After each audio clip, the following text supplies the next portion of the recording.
Kila namna wamekusanyika maeneo haya kwa ajili ya kupokea msiba wa mchungaji wetu na kipenzi chetu na baba yetu.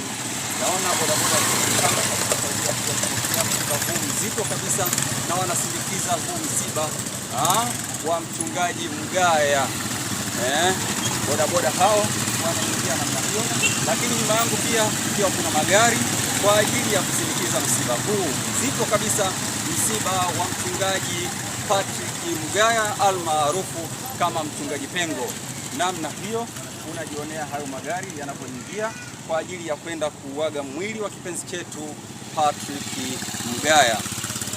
Gari ambalo limebeba maiti naliona kama namna hiyo.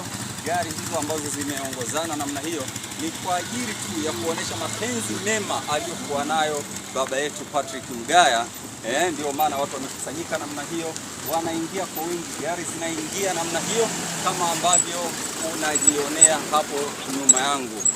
Kuna vitu vingi ambavyo aliweza kuvifanya enzi za uhai wake ambao vinavutia watu na vimewafanya hata vijana waweze kujivunia kuhusiana na baba yetu kipenzi Patrick Mgaya. Ndio maana unaona vitu namna hiyo. Hii yote ni mapenzi mema ya baba yetu Mgaya. Karibu sana katika maeneo haya, tuende tukaone vitu vingi vinavyoendelea katika kanisa lake. Karibuni.